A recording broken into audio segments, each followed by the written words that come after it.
So there's pretty much nothing now standing in the way of us just going to fucking Torian and finishing this thing. But first, let's take this optional route that opens up, because it's not actually that optional. Oh dear, this statue is in pieces. Whatever can we do? Go down here. That bomb launcher over there requires the screw attack to get to, so you normally wouldn't have it yet, and leads to nothing important or interesting, so don't bother. Just come along this long passageway, activate the speed boost, and kablam! Use this bomb launcher. Find yourself all the way back here, in Norfair, and where the screw attack was, this is when you're normally supposed to get it. Well, screw that! My sequence broke! Fuck you, game!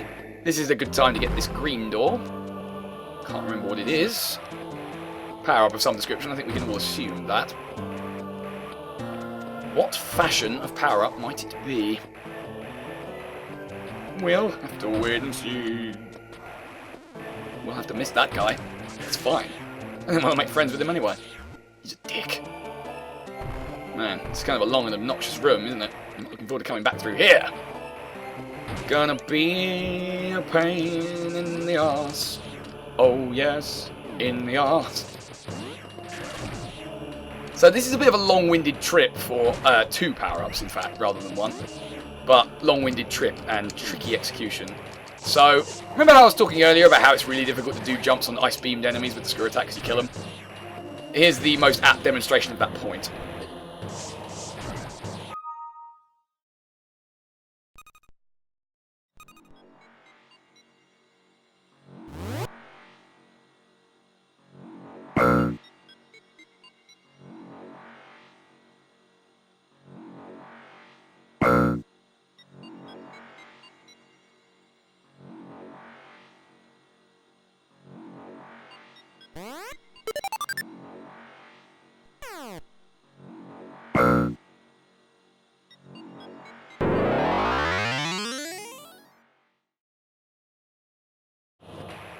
Because you now need to jump on this guy without using the screw attack, which means you have to keep him closer to you when he's frozen. Also, we're not done yet, because there's another one.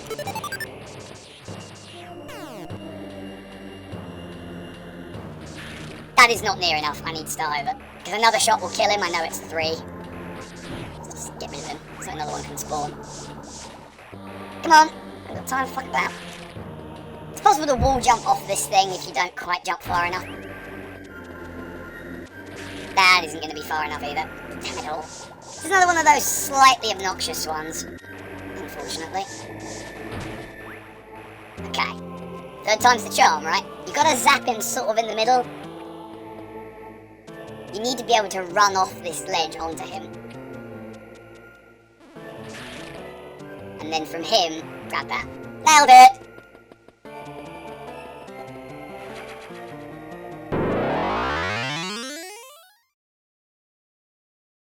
Right, well, one horrible video error later, and I guess I got this power up. Anyway, let's use the Shine Spark to exit in style. Let's make some more progress. So, there is, in fact, another super missile door that we'd quite like to get out of the way right now. So let's do that.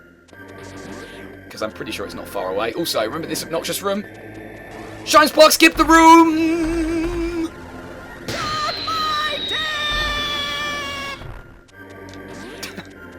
Let's get out of here. Also, let's save. Saving seems like a plan.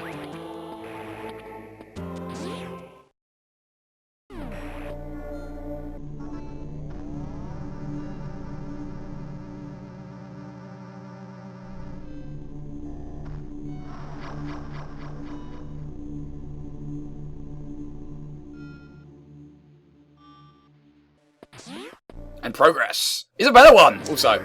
These guys would be annoying if I didn't have the screw attack. The best thing to do there is use your super missiles as much as you can, because dealing with 3 of them at once is going to kill you otherwise. Right, now that we have the screw attack, we can just jump through all this crap, and that crap, and all the crap! I'm surrounded by crap. Mainly lava at the moment, I must admit. Now, the screw attack has this weird inconsistency, where sometimes it can destroy blocks that aren't for it specifically. For example, those bomb blocks there. But not always. It's very strange. Anyway, let's get a heal and a rearm in some here anyway. And not going to deal with you guys anymore because Screw Attack says no. Screw Attack says go. Die in a fire. So the super missile door I want is just a little bit up there. Fortunately, although you usually have to use the bomb things to get back up, with the Screw Attack, you just, no, they just don't. They don't expect you to deal with that crap anymore. But okay, you killed Ridley, well, I think we can give you this one. I'm fine with that. Die, please. Even though you take damage from the lava, probably still the best way to deal with those. Now, here's a room that makes you hate having the Screw Attack. Technically, you're supposed to do it before you get the Screw Attack, because the Screw Attack means you now destroy all these blocks, rather than being able to grab on with the power grip and avoid hitting the lava repeatedly. You just have to take it in stride, kill the seahorse, lava seahorses, the Screw Attack, and there's a power up there. For no specific reason. But I'm pretty sure there's another one right here. Slightly tricky. Yeah, you see, you've got to run all the way to the end of that sequence of morph ball bomb blocks, and then jump. So you've got to time it. There's also enemies around there, but they don't really interact with you in any serious way. They tend to just be there. Part of the scenery. And now they're dead! Anyway, there's no reason to kill them, particularly, so we're done here. That should leave Norfair with only 2 missing items. Yes, perfect. Excellent. Okay, so we won't be getting any more items in Norfair until much later. I don't think a pattern emerging yet. Now, it's Torian time, isn't it? There's no reason for us to be in Norfair anymore. Oh, fucking goddamn lava seahorse, will you please? Suppose there'd be lava horses then, because they're not in the sea. Maybe I'm overthinking this. I feel like I'm overthinking this. Ah! That's what I get for overthinking it. Right, let's leave then. So, as I discussed, now we have the Screw Attack. We don't have to give a crap about all of that rubbish. The bomb launchy things, and we can just happily speed boost our way through this wall. And over here.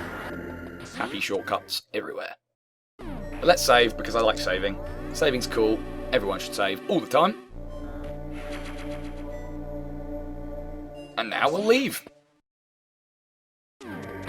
You can use the ice beam and climb up there. You can wall jump, or you can just go through the Screw Attack blocks. Whichever you prefer, really. I'm a fan of the Screw Attack blocks, it's quicker. So now, do you remember, some time ago, dear viewers, that I spoke of an item? A mysterious item that I wasn't going to be able to get yet. Several times. Well, now is the time for that item. In fact, it's 2 items! Technically speaking, I could have got it earlier, but I wasn't here. And it would have been an extra trip to come back for it. So, shine spark there, back through the door. Open the door, morph ball, jump, and hold. You need the high jump boots to be able to do this.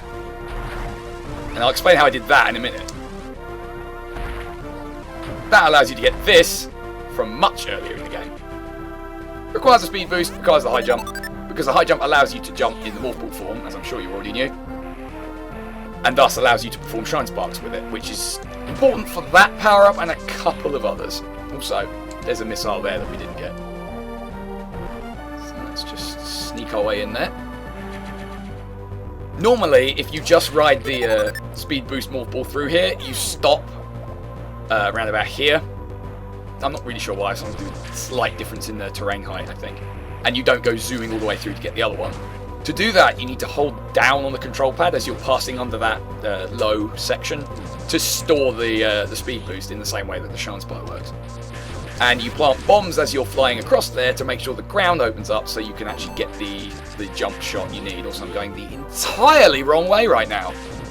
Don't you love when I'm not paying attention to what I am doing? It's great. Fun. I was actually supposed to go up here, not down. Fortunately, it's relatively quick to get back. Especially now with the high jump that lets you kind of skip ahead a bit on some of these. And obviously the Screw Attack makes dealing with the enemies a non-issue, so... Kill you, and now we want to go back towards the long beam, because although this isn't the only way to get where we're going, it's probably the quickest way. Destroy all those in one shot now, thanks to the wave beam. Ball jump lets us just speed run our way through that. It's pretty sweet, isn't it? So, if we make our way up here and across here, as we did back at the beginning of the game, to the entrance to Torian, and now the statue's eyes are alight with death. open their mouths willingly. This bear's not thinking about fucking eat a dick for this work.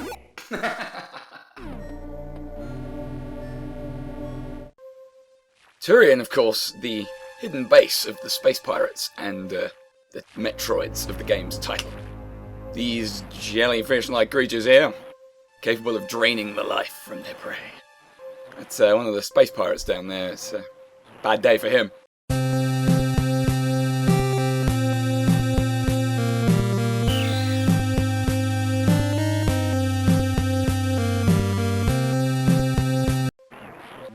And the rest of them, as I'm sure we're going to soon discover.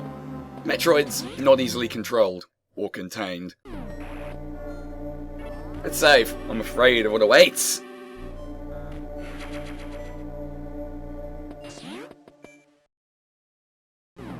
Oh dear. Corpsey. The thing about Metroids is they are all but immune to all kinds of weaponry. That includes the screw attack and 99% of your beam weapons. However, they are vulnerable to cold, which means the ice beam is imperative here.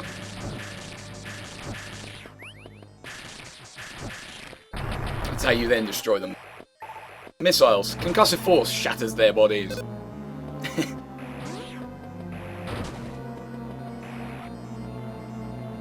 So, I didn't cover this at the time, but in the original game, when you collect the wave beam, it does not stack with the ice beam that you've already collected. It replaces it, and for most purposes, it's a much better weapon. It does a lot more damage. It makes Ridley in that game a hell of a lot more possible, let's say. But once you get to Torian, if you don't have the ice beam again, which you can do as it appears in 2 locations, and once you've got the wave beam, it reappears likewise the other way around for the wave beam when you collect the ice beam. Wow, that was more confusing than it needed to be. Anyway, you need the ice beam to get through Torian because Metroids are vulnerable to nothing else. So, sucks to be you if you didn't know that in advance playing the original, because you'd come in here and be boned. The good thing is, I'm an accomplished Metroid hunter. And it's 1 ice beam and 5 missiles, and that's fairly standard across most Metroid games, actually, which is, again, a nice example of consistency, along with the block icons. Some of them, it's different. I think Metroid Prime only required maybe 1 or 2 missiles. It's been a while since I played that. But 5 it is, even on hard mode, which is handy, really, considering how much fewer missiles you have, and I will be running out before I get to the end of Torian, because there's a lot more Metroids in hard mode. I think I mentioned that. I think I also mentioned my ability to jump into lava at a moment's notice.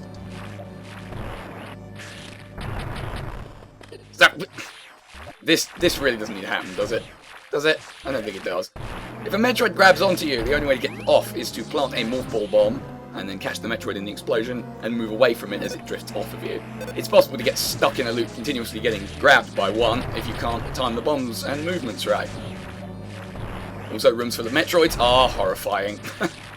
When you've got a Metroid on you and there's about 3 others in the same room, usually the best thing to do is just leave it on you and take out as many of the others as you can. Because when you have a Metroid on you, no other Metroids can actually do anything to you. So yes, they drain your health at a frightening rate, and that's quite scary, but sometimes you just have to endure that in the interest of completing the mission. Which is, of course, to destroy every last one of them. Didn't you read the beginning game text? Alright, so they have the decency to give you a break here and give you a save room. So I'm going to take advantage of it.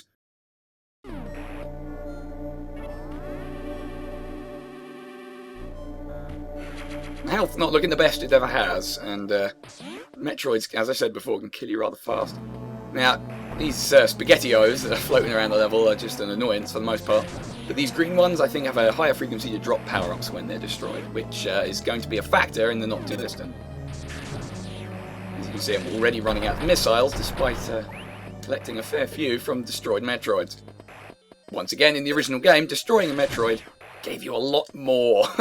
They either dropped a health or missile power-up, and each time you got one from them, it was worth about 50 of its respective power-up, rather than the usual crap amount. So, killing Metroids was the fastest way to refill your weapons and health, just before a boss, which is totally not coming up, har har har. So now I'm onto my super missiles, which will kill the Metroids in one shot, unfortunately. I managed to get myself a little bit cornered here. Sometimes you just have to brute force it, right? You just, whatever, I've got enough energy tanks to take this. That's fine.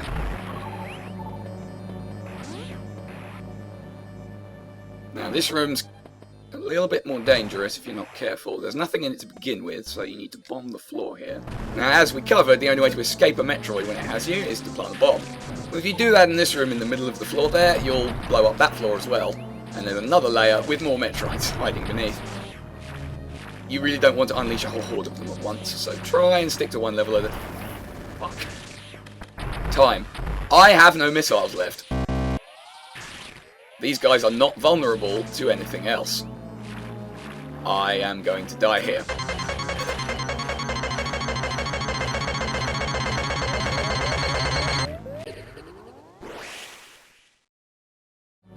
Proving once and for all just how deadly the Metroids can be, so I spent a little time to get a few extra missiles this time, just to make sure that unwinnable situation does not occur again. Die, jellyfish! I would really love it if those hula hoops weren't... Oh no, I've done it. Because I like a challenge, right, viewers? Oh dear. No! Desist. I'll have no more of your bullshit. Thank you. Control missile bursts. They are the answer. 1, 2, 3, 4, 5. I have the right kind of brain for this. And there's a couple more. I can just finish that one. Get rid of him. Freeze. Cracker. How about... No. It's not happening anymore. You usually hear a little door opening sound when you've got all the Metroids in a room. And as you'll have noticed, to progress through each room of Torian, you must kill all the Metroids. Let's save our progress, because God, am I not doing that again. Whew! Running low on missiles. Ready for a fun bit of exciting gameplay? I know I am. It's called farming for more missiles, because I don't think it's no real spoiler to say that we've got a big bad boss coming up, and I want more firepower than this. And you need more firepower than this, so here goes the fun part. Woo.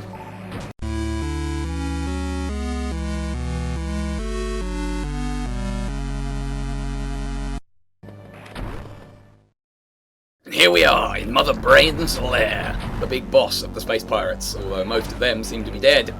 Those Zebesians don't actually appear in Metroid until Super Metroid, at least as an enemy. Certainly weren't in the original. Anyway, you have to get through these, I don't know, spaghetti barriers, who knows. They take about 8 missiles, but you need to focus fire on them because they can regenerate over time if you leave them. Fortunately, got through that with a minimal obnoxion. Now for Mother Brain! Sequel to the Brain in the Jar. Only really vulnerable to missiles, like the Metroids. So, you want to start by unloading all your regular missiles to crack open the jar. In the original Metroid, this only required 1 missile. Here they decided to make it more interesting. Also, Mother Brain herself now has a weapon to use against you, the Brain Laser. It does a lot of damage, and it can ricochet you off other things, causing you to suffer huge amounts of damage and embarrassment. And death, oh dear lord, and there's lava, because, you know, I love that. It's all going to come down to timing screw attacks through the hula hoops and bullets, and then super missiling Mother Brain in the eyeball. If you can get that dead on each time, you should be able to kill her before you run out. He lied. Through his teeth, and through lava. Regular missiles now, so you can fire about... Oh, well, there she goes, that's the end of Mother Brain. Normally it's tougher than that, I swear. It's time for a good old-fashioned load-bearing boss Metroid escape sequence. We need to leave the planet before the entire thing explodes. Lovely. Who thought that was a good idea? Well, it wasn't me. Falling down's not a great idea either. Let's abuse the little jump to minimise the effects of that. Oh my god. Everything is exploding. Every day with the shit. Oh god. We'll jump. We'll jump. Pretty slow getting out of there, but I'd rather be a little slow and get it right than fuck it up all the way to the bottom, because that can happen and waste a lot of time. That door closes. You can open it with a super missile before you jump up here, but there's literally no point, and I'll explain why later in the game, because mysteries are fun. Anyway, we're going to die if we don't get out of here real fast. Oh my god. Speed boost through there and into the ship. Let's get on out of here. Mission complete, I'd say. Big boss dead, every Metroid in the place slaughtered, everything exploding. It's a good day's work, that. Bang. Boom. Spaceship to the moon. Let's take our power suit off. This is what Samus Aran looks like without the power suit. Oh no! Ambush! Run!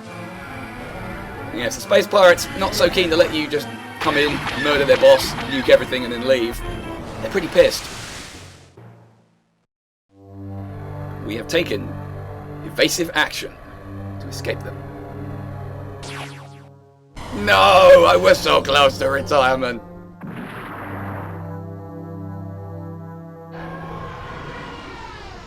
And so, our dear Samus Aran stranded on planet Zebes, or Zebes, or whatever the fuck it's called. In what can only really be referred to as the fan service suit, but is also known as the Zero suit, which gives Metroid Zero Mission its subtitle. The timing of my escape couldn't have been worse. I was attacked by space pirates and left nearly defenseless. Stripped of my power suit. All I had for protection was my rather useless emergency pistol. Infiltrating the space pirate mothership so armed may have been foolish, but I had no choice. Samus has apparently got a man's voice. Could I survive long enough to escape? He's hoping.